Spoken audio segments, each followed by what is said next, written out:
Hello everyone, मैं अरुण झा आप सभी का इंजीनियरिंग पॉइंट झांसी में स्वागत करता हूं। और हम लोग आज से जेवी गुप्ता जो कैटसन पब्लिकेशन की बुक है उससे काफ़ी सारा पार्ट जैसे डीसी बेसिक्स एंड नेटवर्क है, एसी फंडामेंटल है, और यहाँ से लेते हुए machine, power system, communication, electrical, electronics का पूरा टेक्निकल के ऑब्जेक्टिव कवर करेंगे। तो आज से मैं आपको जेवी गुप्ता का पूरा सॉल्यूशन कराने वाला हूँ, एक एक क्वेश्चन का। क्योंकि बहुत से स्टूडेंट को ड्रॉबैक था, एक दिक्कत ये थी कि क्वेश्चंस तो थे, आंसर उनके पास थे, लेकिन उसका सॉल्यूशन नहीं था, या वो किस प्रकार से सॉल्व हो सकता है ये नहीं था। तो आज हमारी पहली क्लास है जिसमें हम लोग जेवी गुप्ता के एक एक क्वेश्चन को बहुत अच्छे से लगाएंगे। जो क्वेश्चन रिपीटेड हैं वो आपको मैं करने को दूंगा, और हम लोग इसी प्रकार से डेली आधा से एक घंटे बहुत अच्छे से, बहुत अच्छी तरीके से एक एक क्वेश्चन को समझेंगे। तो मैं अरुण झा आपका इस पहली क्लास में बहुत अच्छे से स्वागत करता हूं। और जितने भी स्टूडेंट हैं, ज़्यादा से ज़्यादा स्टूडेंट को आप इस वीडियो को शेयर करें, अपने फ्रेंड्स को शेयर करें और लाइक ज़रूर करें। ठीक है, आपको बिल्कुल पसंद आएगा और सारी चीज़ें बहुत अच्छी लगेंगी। जितने भी हमारी यूपीपीसीएल, यूपीआरवीएनएल, एसएससी, जेई और डीएमआरसी, एलएमआरसी की वैकेंसीज हैं, आ रही हैं, उसमें डेफिनेटली आपको इसी टाइप के क्वेश्चन देखने को मिलेंगे। तो चलिए हम लोग स्टार्ट करते हैं और आज की क्लास का हम लोग शुभारंभ करते हैं। ठीक है, तो आप देख सकते हैं मेरे पास एक पेपर है, यहाँ पर इस तरीके से मैं डेली पेपर पे आपको एक क्वेश्चन सॉल्व कराऊंगा। आप लोग स्क्रीनशॉट लेते रहिएगा, समझते रहिएगा, अपने नोट्स बनाते रहिएगा। ठीक है, और हमारे अभी इलेक्ट्रिकल इलेक्ट्रॉनिक्स का जूम ऐप पे एक बेसिक से बिल्कुल कंसेप्चुअली बैच चल रहा है। मॉर्निंग में 11 से लेके 12 सवा 12 तक लगभग चलता है, 1 सवा घंटे का। तो आप उसे ज्वाइन करिए और उसमें एक एक कंसेप्ट को समझने का प्रयास करेंगे। चलिए हम लोग यहाँ पर ये फ्री वीडियो लेक्चर है, इस तरीके से आप डेली इसे देखेंगे। तो पहला क्वेश्चन बोल रहा है the flow of electrical current in a conductor is due to the flow of.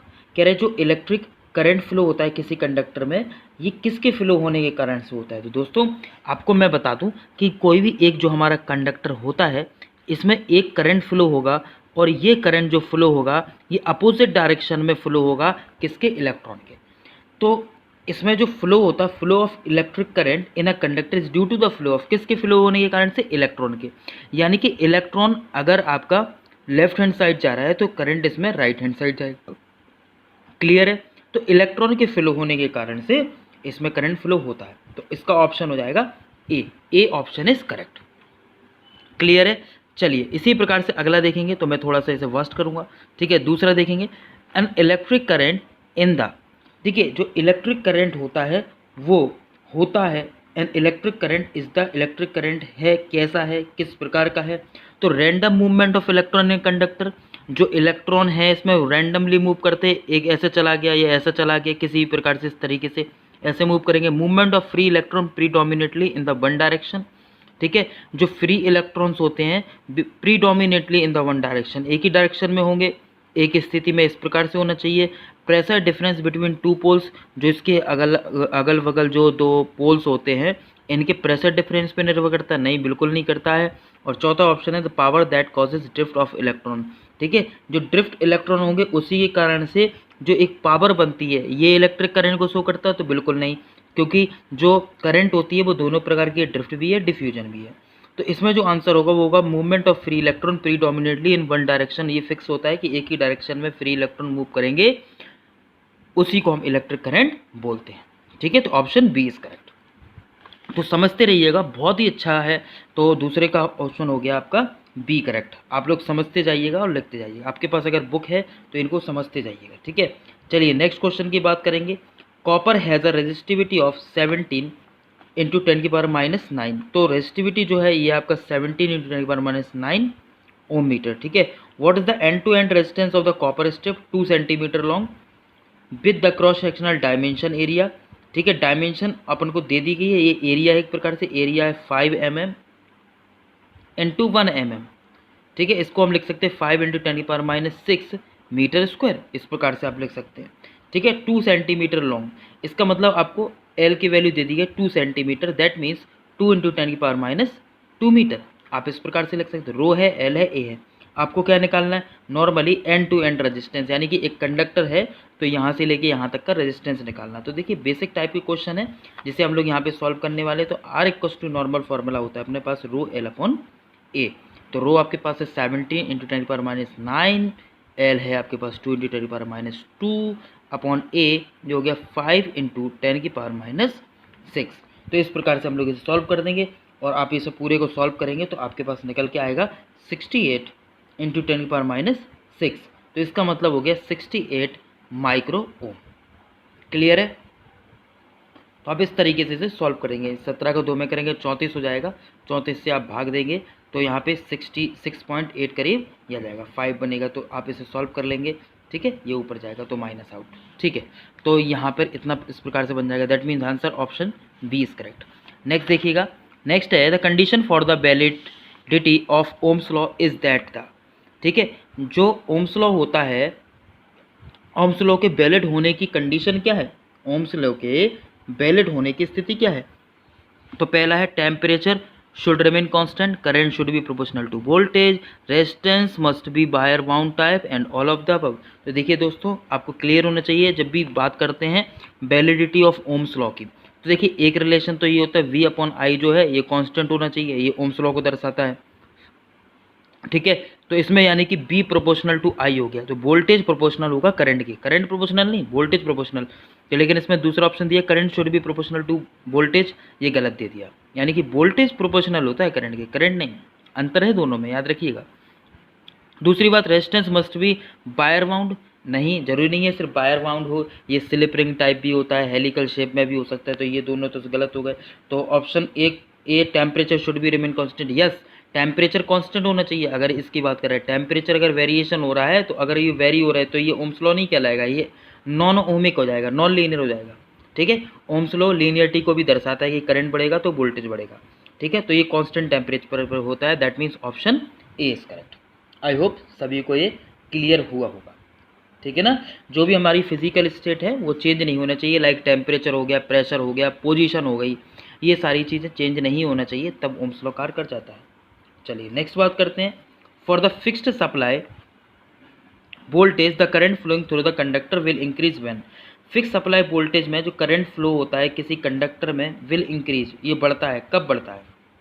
ठीक है, करंट जो बढ़ता है फिक्स सप्लाई देने पर ये कब बढ़ेगा? जब क्या चेंज हो, आपका area of the cross sectional is reduce हो, लेंथ रिड्यूस हो जाए, लेंथ इंक्रीज हो जाए, या length increase and cross sectional area is reduce. तो इसमें से क्या होना चाहिए? तो देखिए आपके पास एक रिलेशन होता है, देखिए क्या रिलेशन है, जैसा कि आप पढ़ते हो B equals to I R, R equals to rho L upon ये सब, तो I इक्वल्स टू जैसे आप पढ़ते हो B अपॉन आर।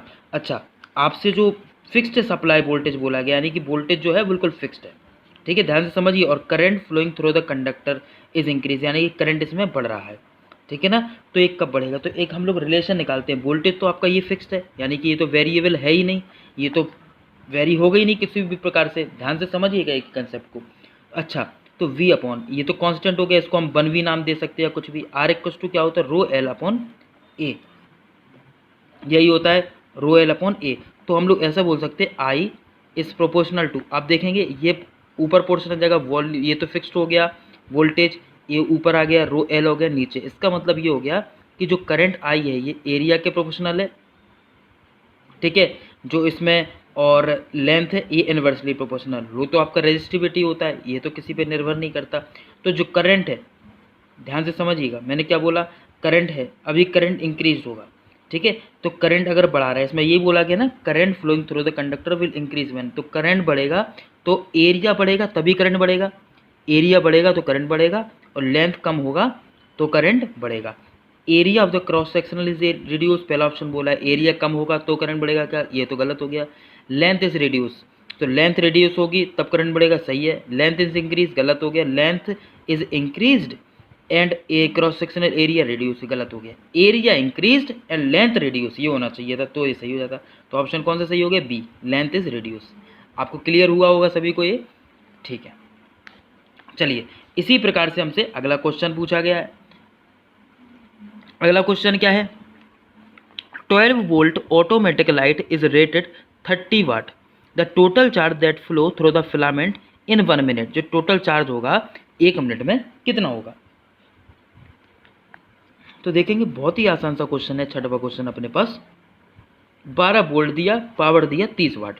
तो देखिए P बराबर एक फॉर्मूला है BI, 30 रखोगे 12 और ये हो गया I, दोस्तों चैनल को सब्सक्राइब जरूर करें, आप देख रहे हैं वीडियो पूरा और एक एक कंसेप्ट को अच्छे से समझें, ये वीडियो आप ही के लिए। तो 6 पंजे 30 हो जाएगा यहाँ पे, और यहाँ पे 6 दूनी 12, दैट मीन्स 5/2 आई की वैल्यू आ गई। अच्छा, टोटल चार्ज आपसे पूछा है क्यू इक्वल्स टू क्या होता है आपका आई टी। आई आपने निकाला हुआ है, आई कितना निकाला, आई आपने निकाला हुआ, आई इसमें कितना निकाला आपने 5/2, और ये आपको कितना दिया 1 मिनट। अच्छा, 1 मिनट का मतलब कितना होता है 60 सेकेंड, है ना।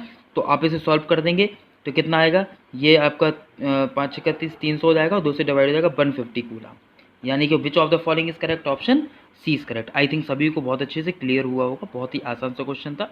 और इस फ्री टाइम में मैं आपके लिए बहुत ही इंपॉर्टेंट कंसेप्चुअल जेवी गुप्ता का सॉल्यूशन लेकर आया हूं, और एक एक क्वेश्चन यहाँ पे सॉल्व कराने वाला हूं ऑब्जेक्टिव। तो आप बस सारे क्वेश्चंस को अच्छे से देखें, समझें, डेली वीडियो लेक्चर देखें और शेयर जरूर करें अपने दोस्तों में, ठीक है।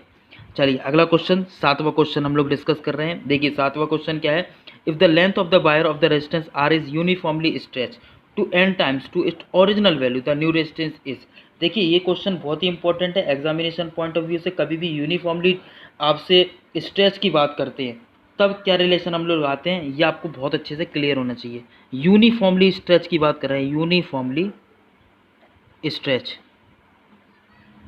तो यहाँ पे जो मैं कंसेप्ट बताने वाला हूँ सभी ध्यान से समझेंगे। आर इक्वस टू होता है rho L upon A. R equals to क्या होता है, रो एल अपॉन ए। आपको जब भी लिखा हो यूनिफॉर्मली स्ट्रेच, ठीक है ना, ध्यान से समझिए। इसमें बोला गया है जो लेंथ है ऑफ द वायर, ठीक है, uniformly stretch to N times, यानी कि जो न्यू लेंथ आप निकालेंगे वो कितनी हो जाएगी आपकी, एन टाइम्स हो जाएगी, एन एल हो जाएगी, ठीक है। तो न्यू रेजिस्टेंस पूछा है क्या होगा। अच्छा, नॉर्मल फॉर्मूला क्या लगा सकते हैं, आर डैश बराबर रो एल डैश अपॉन ए डैश। अच्छा, रेजिस्टिविटी तो आपकी ये तो गुण है, प्रॉपर्टी है, इस पर तो कोई प्रभाव नहीं पड़ेगा, है ना, यही इसी प्रभाव पड़ेगा। तो देखिए इसमें लेंथ जो है एन टाइम्स हो रही है, तो एरिया कितने टाइम्स होगा, याद रखेंगे, हमेशा आप याद रखेंगे एक कंसेप्ट को जो मैं यहाँ पे आपको बताने वाला हूँ, ये आपको किसी ने अभी तक नहीं बताया होगा। देखिए जो वॉल्यूम होता है, वॉल्यूम बराबर होता है आपका बेसिकली, ध्यान से समझिएगा मैंने क्या बोला, जो वॉल्यूम होता है ये वॉल्यूम बेसिकली होता है एरिया इनटू देयर लेंथ। ऐसे बोल देते हम एरिया इनटू देयर लेंथ, यानी कि हम ये वॉल्यूम हो गया एक प्रकार से, ठीक है। तो इसका मतलब ये होता है कि जो अगर वॉल्यूम कौन यूनिफॉर्मली स्ट्रेच है तो यूनिफॉर्मली स्ट्रेच जब भी करते हैं तो वॉल्यूम हमेशा कांस्टेंट रहेगा। कैसा रहेगा, कांस्टेंट। तो कांस्टेंट ए इंटू एल, यानी कि जो एल होगा, लेंथ होगा, वो एरिया के इन्वर्सली प्रोपोर्शनल होगा, या ऐसा बोल दीजिए एरिया लेंथ के इन्वर्सली प्रोपोर्शनल होगा। तो ये केस किसका है, यूनिफॉर्मली स्ट्रेच का केस है, ठीक है। लेंथ हमेशा इन्वर्सली प्रोपोर्शनल होगा भैया एरिया के। क्लियर है सभी स्टूडेंट को। तो देखेंगे तो लेंथ अगर n टाइम्स हो रहा है तो एरिया क्या होगा, एरिया क्या होगा बताइए, एरिया n टाइम डिक्रीज हो जाएगा। दैट मीन्स अगर हमारे पास जो न्यू एल डैश है ये n टाइम्स हो रहा है लेंथ के, तो एरिया क्या होगा, एरिया n टाइम्स डिक्रीज हो जाएगा, यानी कि a बाई एन हो जाएगा।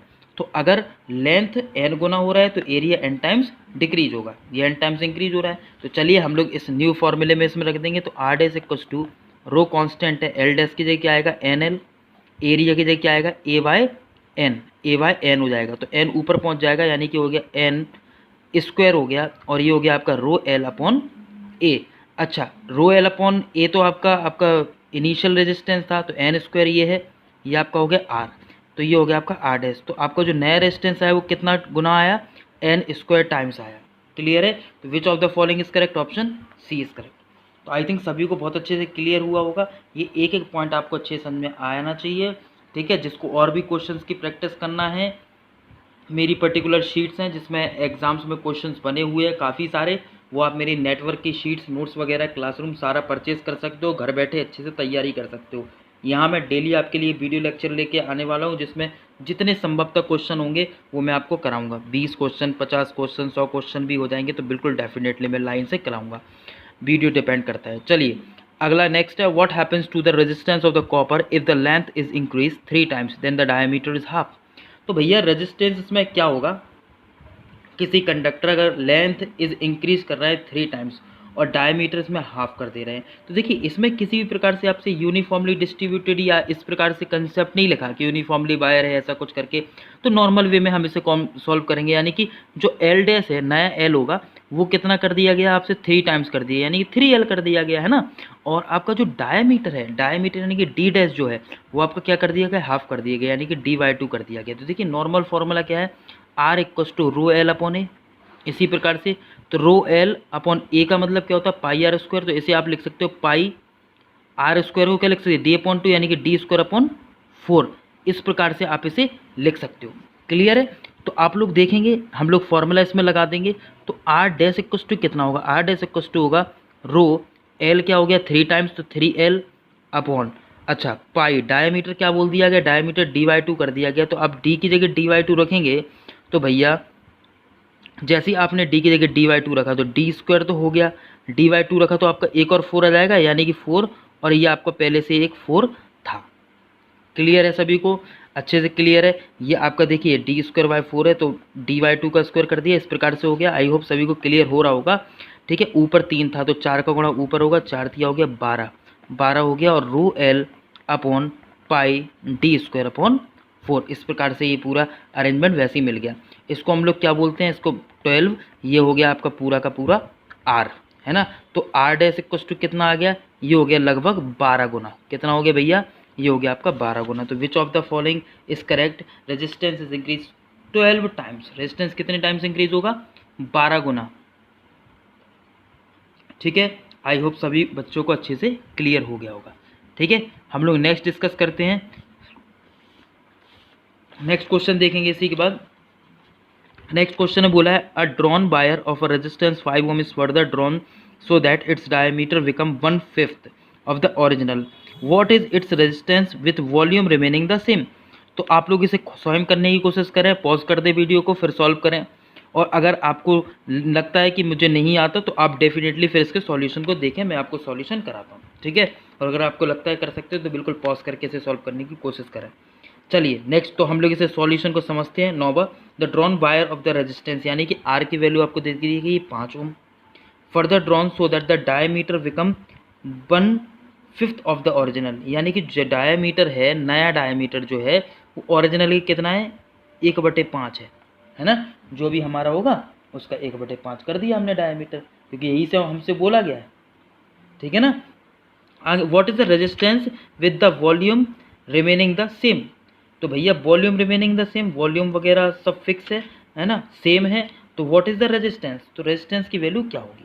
तो चलिए हम लोग इस क्वेश्चन को सॉल्व करते हैं। देखिए आपको पता है फॉर्मूला, देखिए मैं बार बार बता चुका हूँ, आर इक्वस टू होता है रो एल अपॉन ए, और R is equals to rho L, diameter में बात कर रहे हैं तो डायमीटर के फॉर्मूले लिख देंगे बाय डी स्क्वायर अपॉन, क्योंकि आर स्क्वायर होता है पाई आर स्क्वायर, तो इसे डी स्क्वायर अपॉन हम लोग क्योंकि d/2 होता है आर की जगह, है ना, तो ये 4 हो जाता है। तो इसका मतलब ये हो गया are is proportional to 1/d², क्योंकि आपको रेजिस्टेंस दिया है और डायमीटर इतना कर दे रहे हैं, 5 टाइम डिक्रीज हो गया, यानी कि 1/5 कर दिया आपने से, है ना। वॉल्यूम जो है इतना वो, तो हमें ये 1/5 कर दिया गया है, तो हमें वॉल्यूम रिमेनिंग कांस्टेंट है, रेजिस्टेंस निकालना है। तो आप देख सकते हैं, तो हम लोग क्या लिखेंगे यहाँ पे, देखिए जब इस प्रकार से हम लिख सकते हैं R1/R2 बराबर, क्योंकि इन्वर्सली प्रोपोर्शनल है, तो ये D2/D1 का स्क्वायर, ऐसा बोल सकते हैं। तो ऐसा बोल देंगे कि आपको R इक्वस टू 5 ओम दिया गया है, यानी कि आपको R1 दिया गया है, और जो D2 है ये आपका D1 का कितना है, 5 बार 1/5 है, ऐसे ही बोला 1/5 है। तो आपका जो रेजिस्टेंस R2 होगा वो कितना आएगा, वो हमें यहाँ पे फाइंड करना है। तो हम लोग कैसे निकाल देंगे, देखिए ये आपको 5 दिया अपॉन R2, D2 आपका कितना, D2 आपका जो है वो D1/5, तो D1/5 ये आपका D1 है, इसका स्क्वायर कर दिया, ये कट हो जाएगा। ठीक है, 5/R2 इक्वस टू 1/25 हो जाएगा, that means R2 equals to आ गया आपका 125। तो R2 की वैल्यू आपकी आ गई 125, that means option B is correct. ठीक है, चलिए 10वां क्वेश्चन देखो जल्दी से, और 10वें क्वेश्चन में क्या बोल रहा है इसको आप समझेंगे। बहुत ही अच्छा क्वेश्चन बोल रहा है। इसमें बोल रहा है the hot resistance of the filament of a bulb is higher than the cold resistance. ठीक है, जो रेजिस्टेंस आपका है किसी फिलामेंट के बल्ब का, ये हायर है कोल्ड रेजिस्टेंस से, because the temperature coefficient of the filament, किस प्रकार का होगा टेम्परेचर कोफिशिएंट, तो hot resistance of the filament of the bulb is higher than the cold resistance because temperature coefficient of filament is. तो resistance के proportional होता है आपका टेम्परेचर कोफिशिएंट। ठीक है, आर प्रोपोर्शनल टू टी पढ़ते हैं आप लोग, है ना, पॉजिटिव टेम्परेचर कोफिशिएंट इसे बोलते हैं। तो ये आपका जब ऐसी घटना हो रही थी कि हॉट रेजिस्टेंस ग्रेटर है, बिल्कुल कोई चीज़ गर्म होती है, ठीक है, गर्म टेम्परेचर ज़्यादा है तो उसका रेजिस्टेंस ज़्यादा है, यानी कि टेम्परेचर अगर ज़्यादा है, गर्म है, हॉट बोला ना, हॉट रेजिस्टेंस फिलामेंट हायर है, तो है ना, कोल्ड से कोल्ड का टेम्परेचर हमेशा कम होगा तो आपका रेजिस्टेंस भी बढ़ेगा, तो टेम्परेचर बढ़ेगा तो रेजिस्टेंस ही बढ़ेगा। और ये अगर प्रोपोर्शनल कंडीशन मिलती है इसे क्या बोलते हैं, पॉजिटिव, आपकी पॉजिटिव कंडीशन बोलते थे। आरटीटी जैसे आप पढ़ते हो रेजिस्टेंस टेम्परेचर डिटेक्टर, तो ये पीटीसी पे काम करता है, positive temperature coefficient. That means option D is correct. Next है 11th, 3 parallel resistance branches are connected across a DC supply. DC supply से कनेक्ट है, पैरेलल ब्रांचेस है। What is the ratio of the branch current I1 I2 I3 if the resistance are in the ratio of 2 4 6। Resistance 2 4 6 दिया गया है, parallel में लगे हुए हैं, ठीक है, और इसमें करंट आपको बताना है। तो देखो बहुत आसान सा क्वेश्चन है, आपको पता होना चाहिए 3 रेजिस्टेंस है और इन तीनों रेजिस्टेंस में अगर आप ध्यान से देखें तो रेजिस्टेंस की वैल्यू है 2 4, इसका अनुपात कितना है, लगभग 2R है, ये 4R है और ये 6R है, यही दिया हमें, यानी कि R1 ratio R2 ratio R3 equals to 2 4 और 6 करके ऐसे दिया गया। करंट का रेशियो आपको यहाँ पे बताना है, किसका रेशियो बताना है, करंट का रेशियो बताना है। अच्छा, जब भी हम पैरेलल की बात करते हैं तो वोल्टेज पैरेलल में हमेशा कैसा रहता है, कांस्टेंट रहता है। वोल्टेज जब भी कांस्टेंट होगा आप याद रखेंगे। अच्छा, इसमें करंट निकालना है, वोल्टेज तो कांस्टेंट है, तो I1 ratio I2 ratio I3, क्योंकि वोल्टेज तो कांस्टेंट है, V अपॉन के फॉर्म में लिखेंगे तो ये 1/R1 1/R2 और 1/R3 आप ऐसे लिख सकते हैं। दैट मीन्स 1/2 1/4 और 1/6। इसमें हम 12 एलसीएम, जैसे इसमें अगर एलसीएम लेते हैं तो यहाँ पे कितना आएगा, जैसे मान लीजिए 12 आपको कॉमन लेना पड़ेगा, ये इस प्रकार से हमें बनाना है। तो अगर इसमें आप मान लीजिए मल्टीप्लाई करते हैं 12 का, तो 12/2 कितना आएगा 6, 12/4 कितना आएगा 3 और 12/6 कितना आएगा 2, यानी कि 6 3 2 का एक अरेंजमेंट हमें प्राप्त हो रहा है, ठीक है। एक कॉन्सेप्चुअल तरीके से हमें इसे सॉल्व करना पड़ेगा, ठीक है। तो आंसर क्या आ गया 632, that means option 632 C is correct, ठीक है। सही बच्चों को अच्छे से क्लियर हुआ होगा, तो ठीक है, हम लोग देखते हैं आगे। अब 12वें क्वेश्चन को देखते हैं, और 12वें क्वेश्चन में क्या बोला है, 3 parallel branches of the register connected across a DC supply, I1 I2 निकालना, 2 4 6, बिल्कुल सेम क्वेश्चन है, बस इसी को थोड़ा सा घुमा दिया, तो यही आंसर हो गया 632, ऑप्शन सी इज करेक्ट। यहाँ भी ऑप्शन क्या हो जाएगा, सी करेक्ट, ठीक है। अगला क्वेश्चन देखो, अगला क्वेश्चन 13वां क्वेश्चन दिया गया है, बहुत ही अच्छा क्वेश्चन है, और इस 13वें क्वेश्चन को हम सॉल्व करेंगे, ठीक है। इसमें क्या बोला है 13वें क्वेश्चन में, देखेंगे सभी।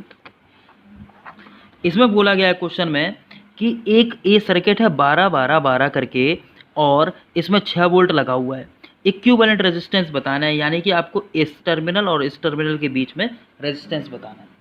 क्लियर है ना। तो आप लोग किस तरीके से सॉल्व करेंगे, तो ठीक है, आसान सा क्वेश्चन है, हम लोग देखते हैं किस तरीके से सॉल्व किया जाता है।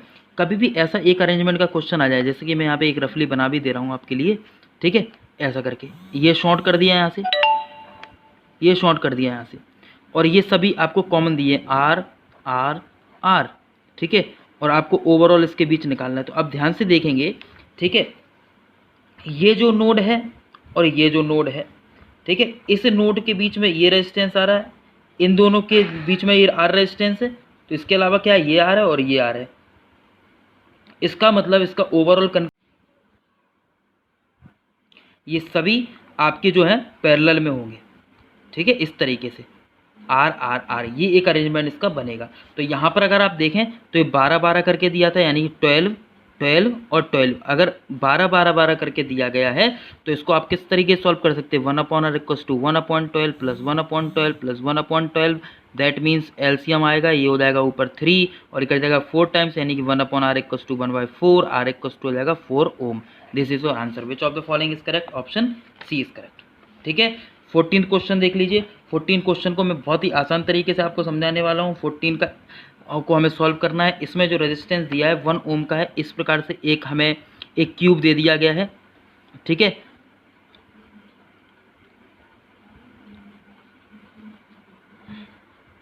और इस क्यूब के सभी जो रेजिस्टेंस यहाँ पे लगे हुए हैं ये समान है। तो कभी भी इस टाइप का क्वेश्चन आ जाए और आपसे पूछा गया है अपोजिट कॉर्नर का केस, क्या पूछा गया आपसे? अपोजिट कॉर्नर का केस पूछा गया, और अपोजिट कॉर्नर के केस में जो रेजिस्टेंस की वैल्यू होती है वो आपकी होती है आपकी ओवरऑल R इक्वस टू 5/6।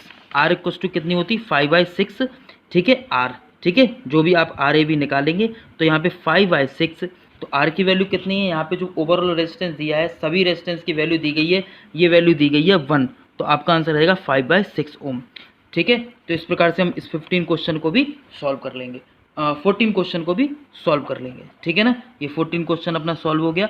इसी प्रकार से आपको 15 क्वेश्चन दिया गया, एक अरेंजमेंट के फॉर्म में है और इसमें हमें वैल्यू फाइंड करना है। तो ठीक है, हम लोग इस क्वेश्चन को सॉल्व करते हैं।